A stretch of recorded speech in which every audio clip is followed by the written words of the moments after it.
Okay, so just to further and probably unnecessarily introduce ourselves, this, as Clara said, has been part of her life since she was born.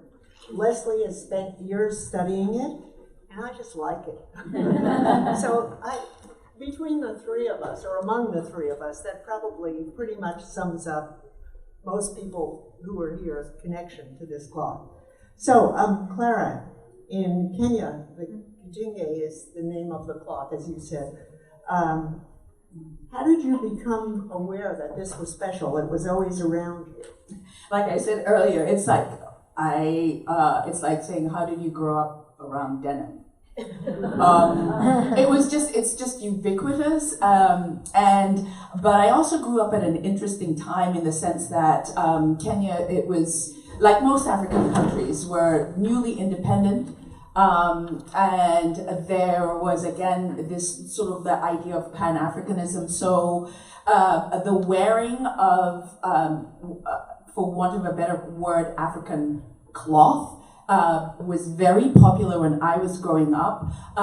In Kenya, it was not so much the kitenge, but we have different types. There's kitenge, and they all start with a K, I don't know why. There's kikoi, which is really a coastal, it started in the coast along the Mombasa, Malindi, and the kikoi is used as a wrap by both men and women. It's used as a tablecloth, it's used as a baby carrier, and then there's the kanga. And I think the kanga, again, is, it may be particular to East and Central Africa, because a lot of the kangas have proverbs on them. But again, I think there's a lot of influence of the eastern coast, so going up to Somali, even up to the Middle East, Saudi Arabia. I mean, there's a huge influence. There's still dhows that go up and down from Kenya to Saudi Arabia and those different countries. And you can sort of see that in the design.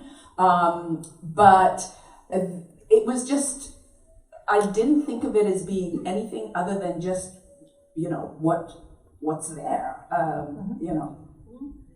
Okay, and Leslie, you have made study of this your life's work, but you were born in the Midwest? Yes. And so how did you come to this? And these are all, the first questions are all sort of big questions. And how did you get into the scholarship of it? And talk about the first time you went to Africa and saw it. Okay, well, go. The first time I went to Africa was actually to visit a friend, but I fell in love. And I'll start just by talking about going to Kenya. I went to Kenya to do research on African fashion in the early 90s. And at that time, African prints, or wax prints, or whatever we want to call them, was a fairly new phenomenon, and it went along with a new consciousness. This idea that people really wanted to have what they called a national outfit. So you didn't see very much of it on the street. And what fascinated me was that Kenya had been a British colony. It was colonized late and very brutally, especially in the Central Highlands. And the dress of the peoples of the Central Highlands and also the topographies of their villages, both of which were very symbolic, was quickly wiped out. In fact, the friends I lived with, she had actually been born in a sort of a concentration camp. So the people who lived in Nairobi couldn't really go back to that form of dress, and they were looking around. And they borrowed from Nigeria the African prints. And what astounded me was that because the English had, as several people told me, the English had told me that their adornments, which were extremely important and symbolic, were evil, and they had to give them up. And the English kind of dressed them in these clothes that looked unflattering, dowdy, unadorning, and as soon as they started wearing African prints, all of a sudden they were liberated into this creativity where they made cuts that were graceful and chic and beautiful. And there were two different varieties, as you see as these slides are going by. If you could afford it, you would import wax prints from Nigeria, where there were several factories. But there was a local version called kitenge.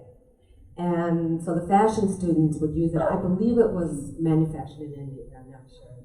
So that fascinated me. But then when I really got started, was I started seriously doing research in Senegal, which is in West Africa, where the long tradition of African prints has traveled all over.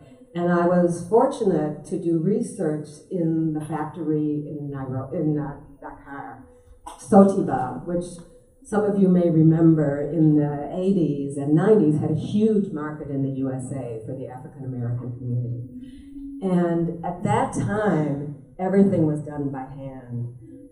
As you saw Dennis doing the maquettes, which are the sketches, were done by hand. The filming was done by hand. Putting the rollers on was done by hand. And I became very close with several of the people working in the factory. Okay, and because it seems to sort of flow from that, can you tell us, and both of you can talk about this, about the history of this, and you talk about Senegal, but why don't you start, Leslie? Oh boy. Okay, well, stop me if I go on too long, but there's no actual origin, but where the starting point is Indonesian batik.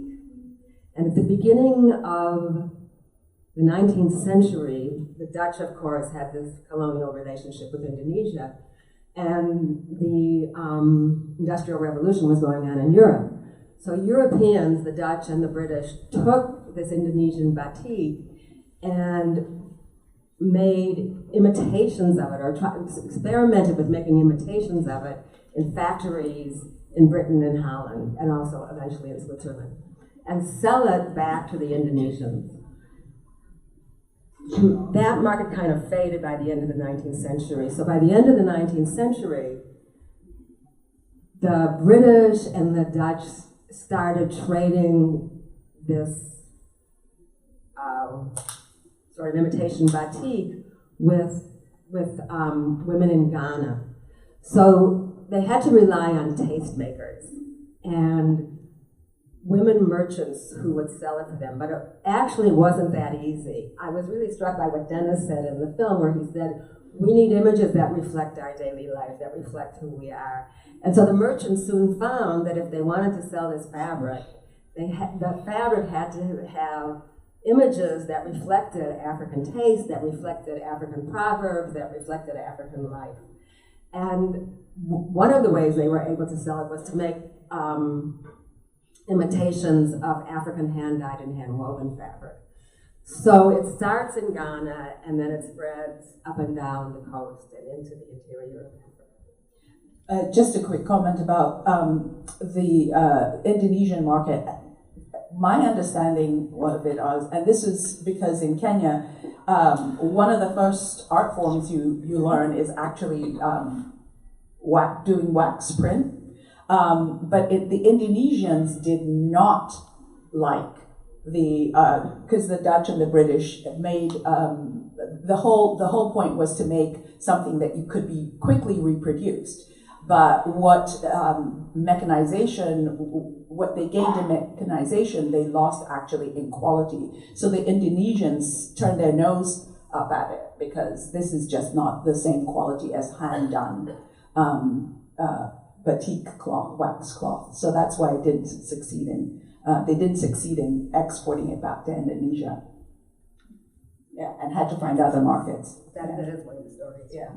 And Clara, can you talk a little about the meanings and and symbolism in some of the prints? Well, I mean, I can really only talk to anything that has to do with East Africa. And my understanding is that kitenge wasn't from India. It was from Central Africa. There was a huge market, both in terms of manufacturing and in terms of the customer base in Congo and in the Zaire. And that market and that manufacturing base has died off because of the endless internecine wars that happened there, and because it translated well to the other areas in East Africa because we share a common lingua franca, which is Swahili. So if there's a proverb that's put on a piece of cloth that is in Swahili, you can sell it in Uganda, you can sell it in Tanzania, Kenya, Malawi, and lots of other places where Swahili is spoken. And along with that language is the Arabic influence and a lot of kangas. You could see sort of a relation to Islamic art, just in terms of the design, the patterns, And Leslie, we were talking at lunch, someone mentioned, for instance, the fan pattern, and you said, I have a Zuri dress with fans on it, and I just think of it as kind of witty, an appliance, but there's other meaning to that. Well, the fan pattern is the fan pattern, and it is meant to be witty. But again, as I think Dennis and Clara were saying, there is no object that can't be put on African print, and there is really very few objects that African print can't be covered with. So,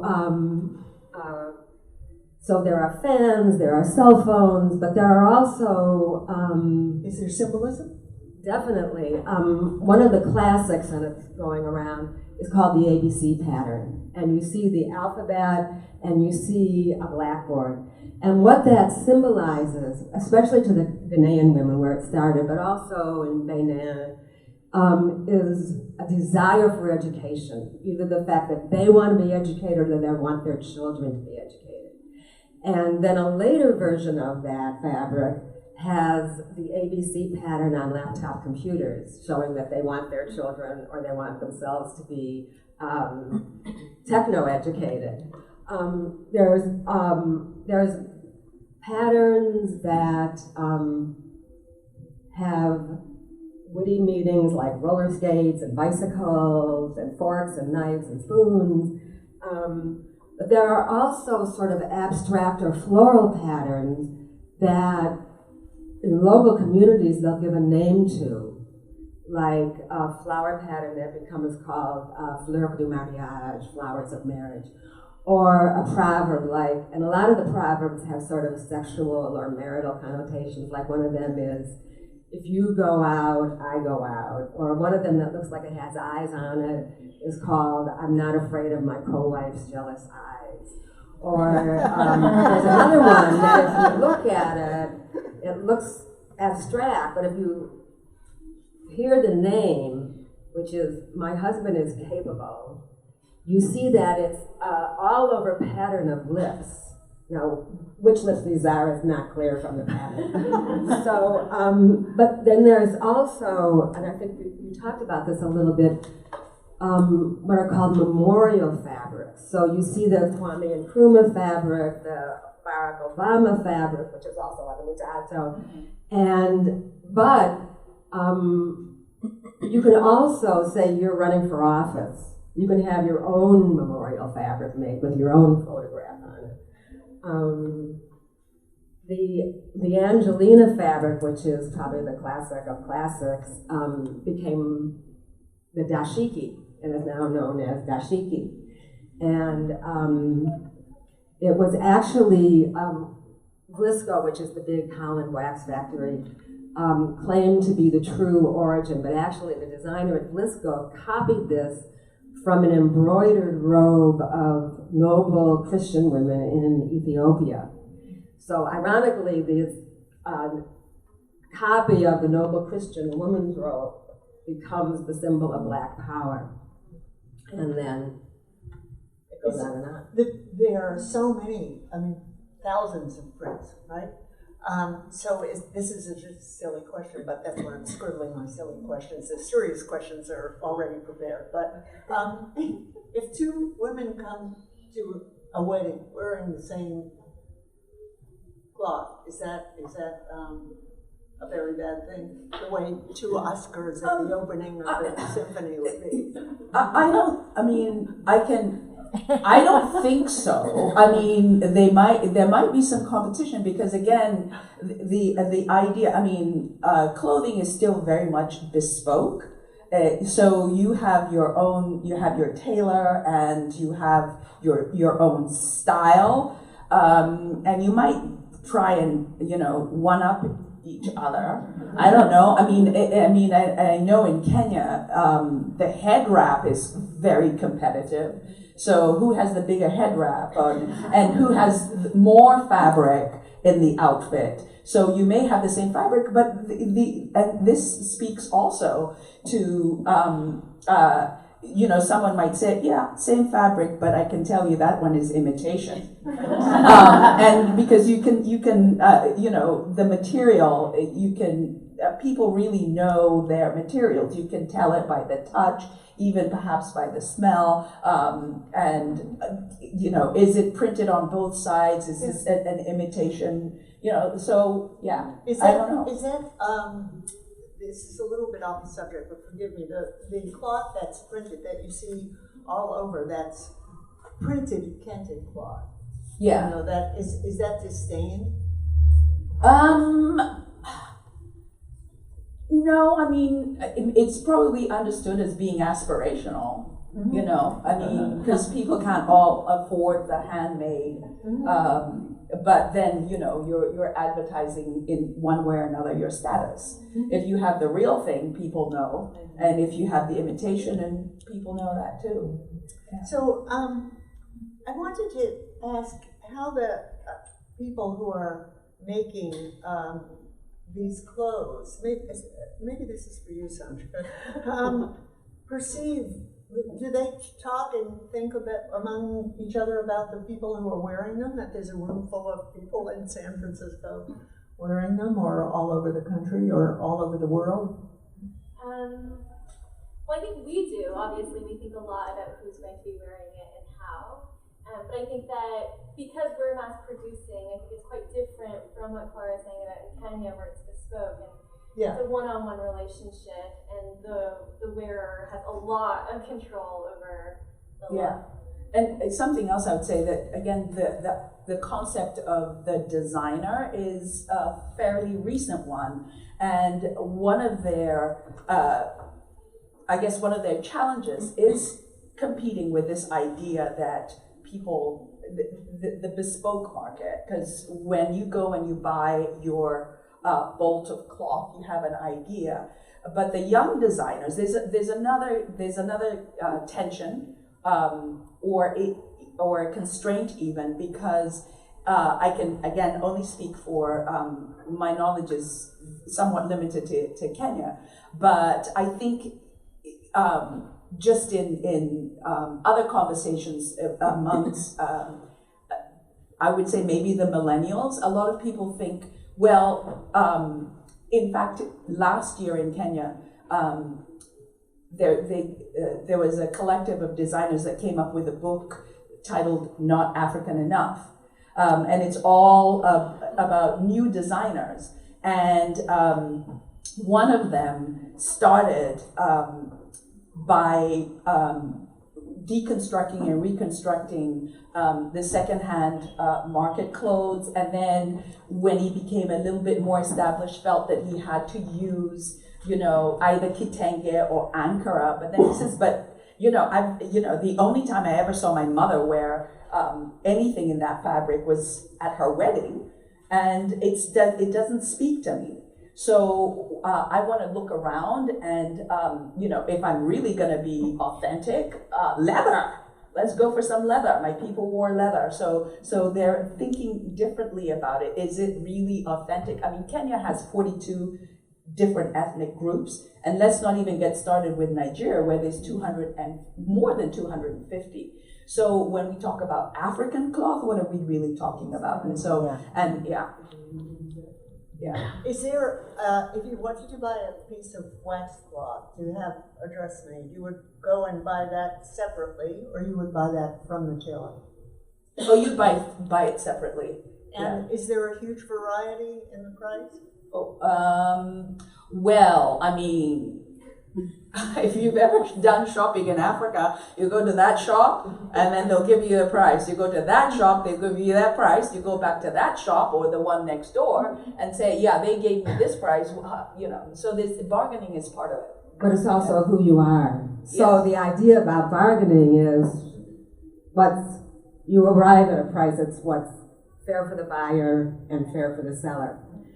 So can you talk about your experiences in doing that? Oh my God, I am the worst bargainer in the history of the world. I always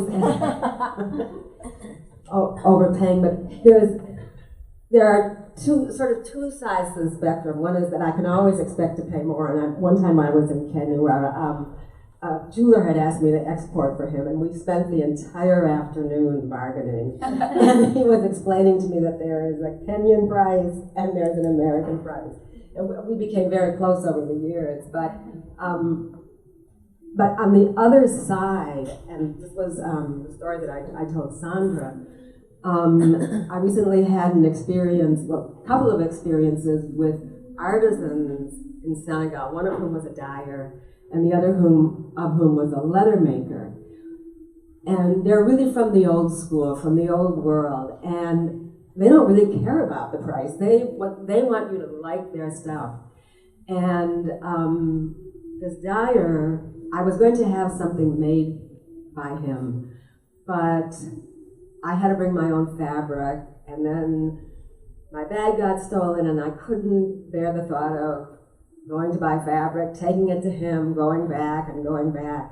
But he had spent several hours with us one day, so I went back to him, and I said, you know, I can't really have something made by you, but I wanted to give you a gift because you were so kind to us and gave us your time and gave us your attention.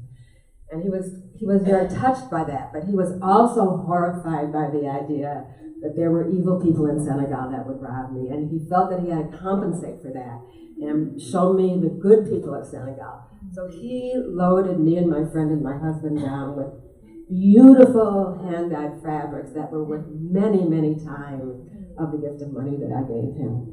And that very day, I had the same, I had been quoted a price for some leather boxes I had made by the master's apprentice the day before. And when I came to him to ask the price, he quoted me actually a much lower price because I knew him and we were friends. So I ended up paying outrageous amounts of money for junk, and I've ended up getting incredible gifts. Yeah, and it's true what you say. And I mean, I say I'm Kenyan, but when I go to Kenya, I don't know what happens when you live here. Maybe you look different. I was born and raised there. I've lived here longer than I've lived in Kenya, but you'll go in and they'll assume immediately you're an American. My sister is, I'm not, in terms of citizenship. And they'll start speaking in Swahili and saying, you know, yeah, these Mzungus, even though we're black, we're white in terms of where we live. And then my sister and I will respond in Swahili, and then suddenly the conversation changes. But yeah, because there is the Mzungu price, and then there's the Mwananchi price, which is the citizen price. So yeah, that happens. And let's talk for a bit I'm interested in what each of you might have to say about, the word we hear so much, especially among people who kind of treasure things from other cultures, appropriation. Is this a dirty word, or are we sisters? I mean, and here I can really I can only say that Kenyans are appropriate. I mean, you saw Spider-Man on the matatus and anything. I mean, to me, I think the whole question of appropriation. MoAD's themes are origins, movement, adaptation, and transformation. And in terms of this material, because it is material, it's the substance, and who owns it? I mean, the very origins of what we call African waxcloth are in question. And so I think that to me, human artifacts should be, sort of like, I'm very much about, open common, the commons aspect of shared knowledge. Who owns this? I know Vlisco is actually beginning to digitize their fabrics and say, before you, make sure, call this number to make sure that it's authentic. It's not authentic to the Dutch. I mean, so who appropriates? I mean, who is, when I wear blue jeans, am I appropriating? And am I appropriating from Levi's, who were sort of like the originators, but then it came from denim in France.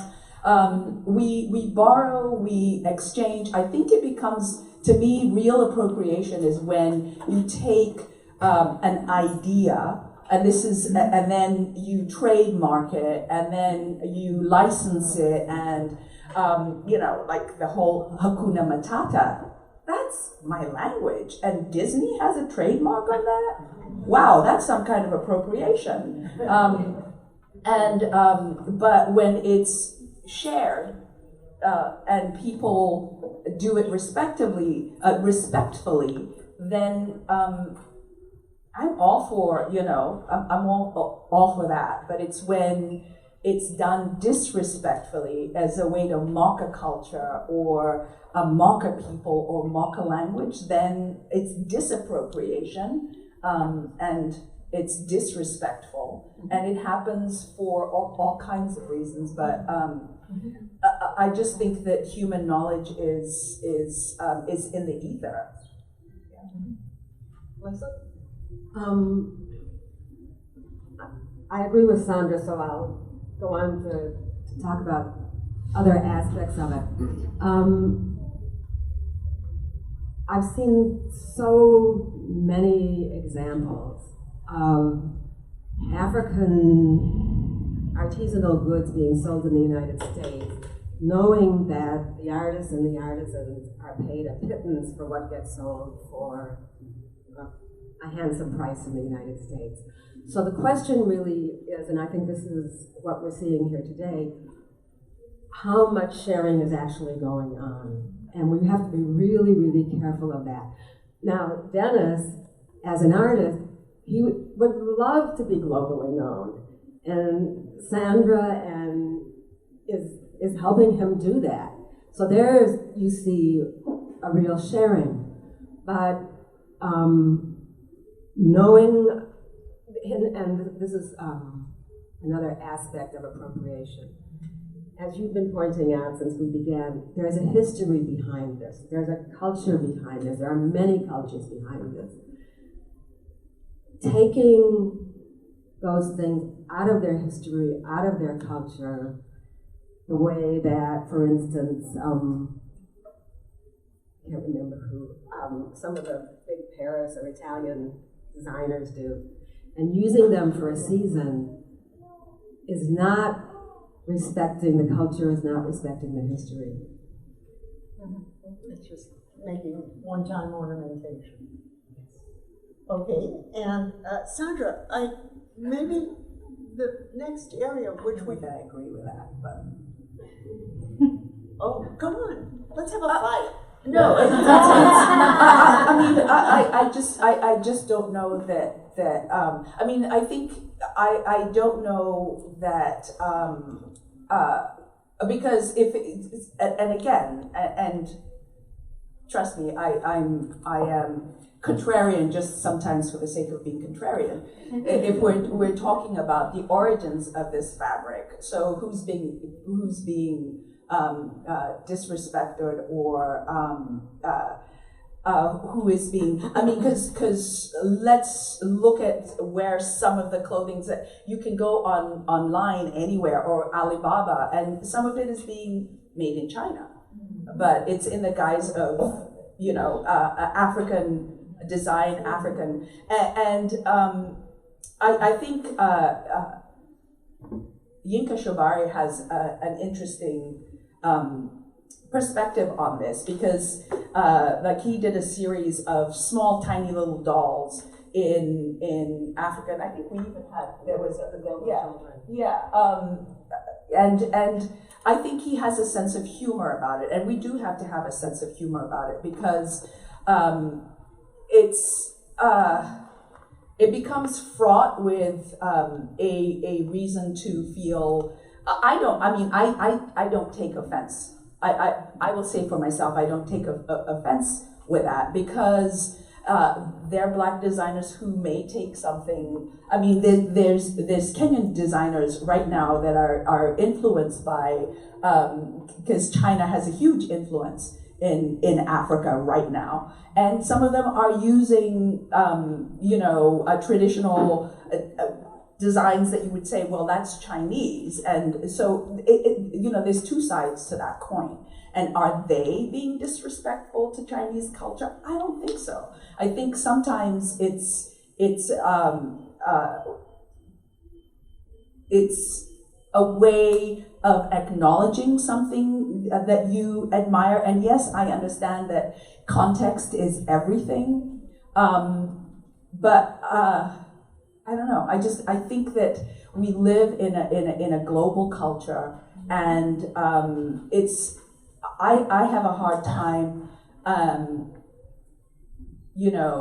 ascribing a motive or an intention unless I'm really, really clear. It's really, really clear to me what it is. And sometimes it's really, really clear when someone is being offensive. Sometimes people are ignorant, but it's not to say that they're appropriating something. So maybe there's opportunity to educate each other. But yeah, I wouldn't say that it's necessarily appropriation or, yeah.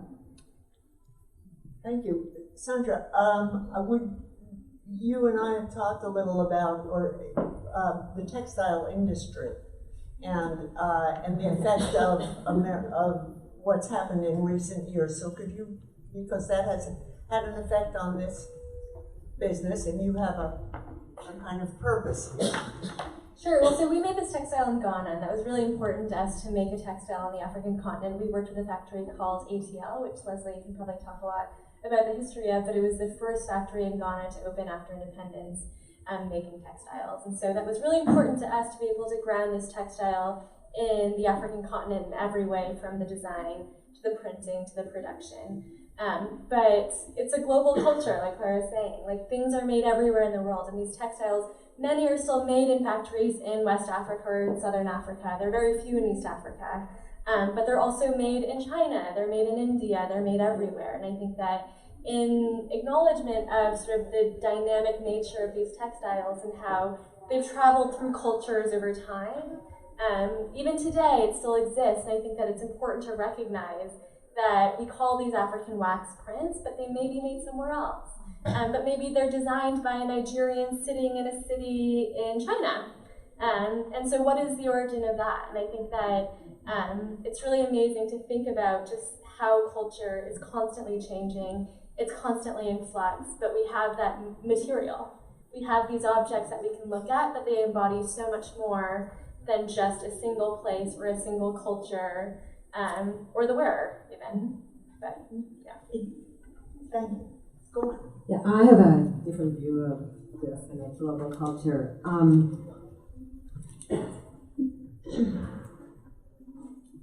The sort of golden age of these textiles being produced in Africa was in the independence period. Factories started opening in Africa in the 60s, right after independence. And they flourished in the 60s and 70s. There were many factories in Nigeria. ATL was one of the first factories. It was opened by a Swiss company, and it was owned by the Swiss. And the Swiss company coalesced with a Chinese company owned by the Cha Group, which also owns a factory in Nigeria. So the Cha Group now owns roughly 2/3 of that factory. But the thing about us being in a global culture, in Africa, especially in Senegal, which I know the best, the artists and the artisans don't separate culture and economics. And the reason that most of the factories have closed and the ones that are open are having a hard time is because of the process of globalization that happened in the 80s and 90s. And the fabric being produced in China is part of that process of globalization. But it's important to me to think about the effect of globalization on many African countries. And the effect of globalization was what is called structural adjustment programs, which were imposed by the World Bank and the International Monetary Fund in order to deal with the debt of these countries. And structural adjustment programs consisted of privatization of public utilities and services, of cutting social services, of cutting education, of laying off huge amounts of people in the government. The result was economic crisis in many of these countries and the disappearance of the middle class. And suddenly people had to scramble around to make a living, and they did it creatively. They formed informal economies. And one of the things about what Sandra said, which I think is really important, is about the relationship between the Chinese factories and the cloth in Africa.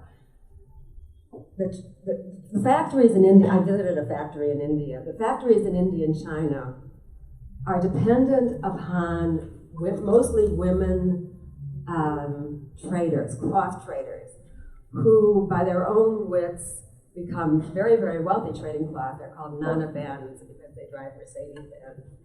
And they take the designs to the Chinese factories, and the Chinese factories, and as the owner of the Indian factory told me, we just print what the women bring us. So one of the things about the Chinese factories is that at Blisco, the fabrics are designed by Europeans. In the Chinese factories, the designs are just as likely to be made by African designers, either in China, but also in the African countries, because they're now done on computer.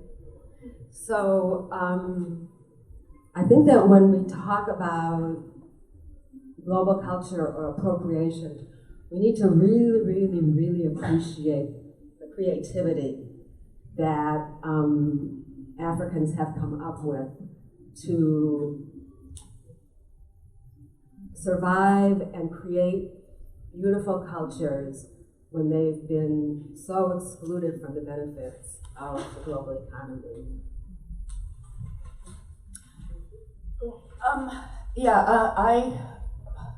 I mean, I'm of many minds about this, but I can only speak about what I know, which is Kenya, and the conversation is very different. I guess you were talking about Senegal, but I mean, the conversation is very different in Kenya. I mean, some of this fault and some of, yes, I'm not a fan of the UN, I'm not a fan of the World Bank. They have much to answer for. But there's also, I mean, in Kenya, we have the same. We have the leaders we deserve. And there's a lot of conversation about us taking responsibility. We can blame the world, we can blame, and I know, Kenyans think of themselves as the Silicon Savannah of Africa. And we don't want to be told how to do, what to do, or we are this or we are that. No Kenyan wants a job. Every Kenyan wants a business. And I can tell you about one street in Nairobi, which is called Biashara Street, which is a major trading, especially for the tourist trade. There was a lot of influx of Chinese merchants, and it became a huge uproar, and the Kenyans said no. And I mean, I was there a month or so ago. There are no Chinese traders. And some of this is the fault of our leaders.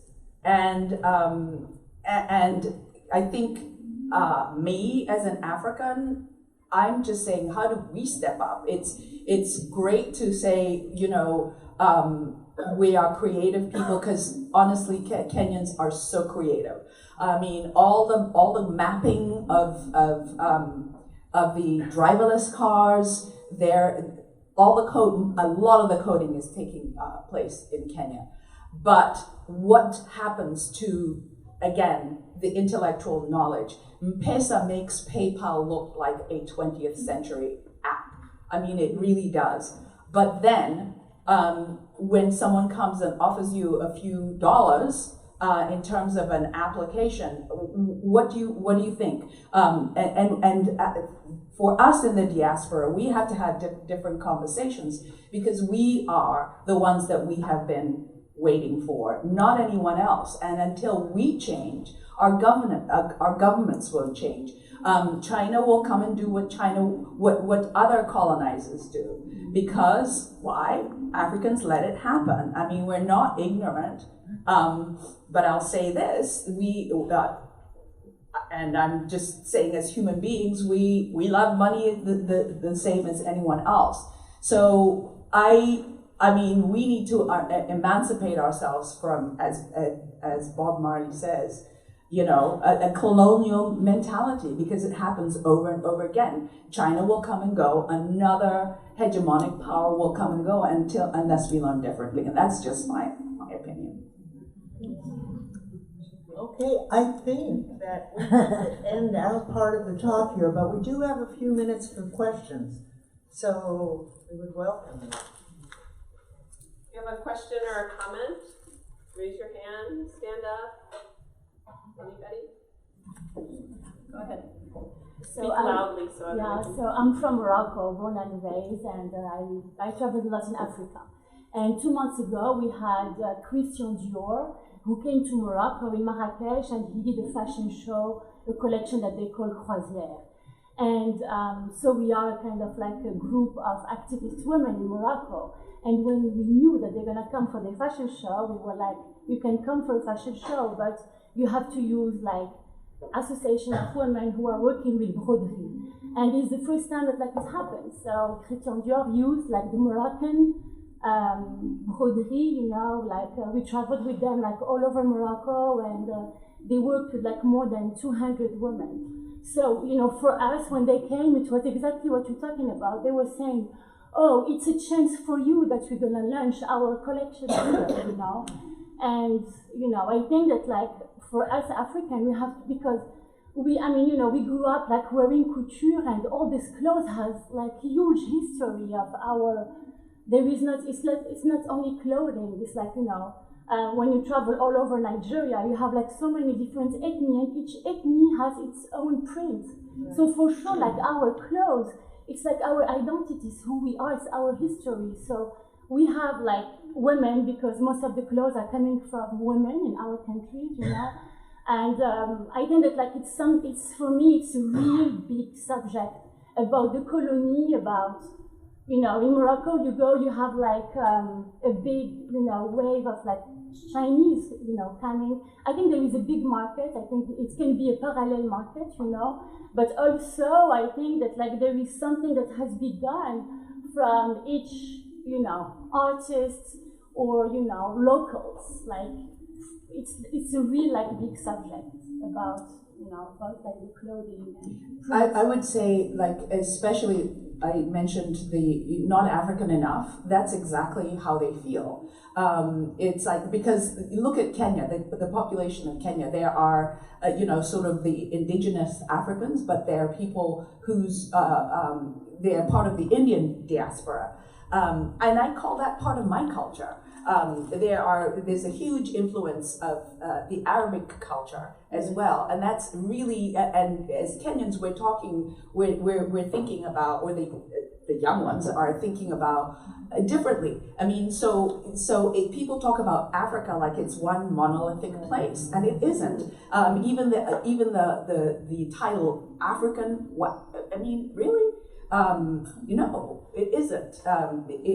It's a huge continent with a lot of diversity, and that's really what Kenyans are looking to celebrate. So, if you are a Kenyan of Indian descent, or you're part of the Indian diaspora, you can integrate. I mean, actually, when I grew up, the model woman. I mean, my mother died when I was young. Was Mama Ngina.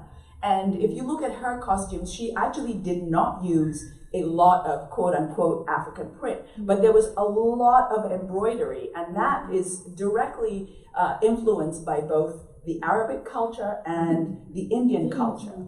Very much so. Yeah. Yeah. I have to say thank you for today. I think it's just lovely. I got on the website for Zuri, I don't know, 4 years ago, 3 years ago, or whatever, and I got a dress, and then it didn't fit, and or it was too stiff, and so I sent it back, and I got a nice note saying, well, you can wash these, and loosen up and everything else. And so then I went back, and I was so excited when Sandra opened this pop-up here in San Francisco. And then we had Leah here at the museum, who started to work with you all part of the time, and her mother as well. And it was just so exciting to read your website, think of what we're doing here at MoAD, and being able to sort of make this happen, and other things happen, and to see yourself in MoAD, and to continue to see your search around the world. If you go on the website, I guess everybody has wearing a dress. You know that they're everywhere, and it's very exciting. I want to thank you, and Leah, who I read every day. It's just exciting to see you here about the others. Thank you. I just have a quick question about Zuri and the proceeds of these dresses that are sold. How much of that money goes back to that? Is that one artist who came up with all the designs? So with Dennis, we worked with him and we bought his print, so like an art piece, and then he gets a percentage of our resale of his dress as well. Okay. Because I don't know the implications of everything that goes into it. Where are they manufactured? In Kenya. Everything is in Kenya. Yes. Are there any other questions? If not, we will go downstairs for the reception. Actually, I have one other comment, and this is what makes me so hopeful about change in Africa. So there is this Africa AGOA is a trade agreement that the United States has with Kenya, well, not with Kenya, but with Africa, and I don't know what his name is, but he rules y'all. He's the president of the United States, and he decided to suspend the AGOA agreement with Rwanda, because Rwanda has decided that they're not going to take second-hand clothing anymore, and thank God the Rwandan people, including Rwandan designers who are directly impacted by this, said, go for it. Go for it. Kenya, on the other hand, which was supposed to impose that law, Kenya, which has banned plastic bags, mind you, the first country in the world to do that, has backtracked on it. That backtrack actually caused me to decide to get my citizenship so I could vote someone out. But they backtracked on it. Uganda backtracked on it. But until, we just have to have the moral courage to stand up to this. And we see the trade wars happening with China, with Mexico. It's a bullying tactic. It really is a bullying tactic. But we also have to say we have to find ways. I mean, people like me that are sending remittances to Kenya, we are the Kenyan economy, more than tourism, more than anything else. So we really have to start making a change, but it's until we stand up to unfair trade practices that things will actually change. So little Rwanda, small tiny Rwanda can do that. So I just say, more power to them.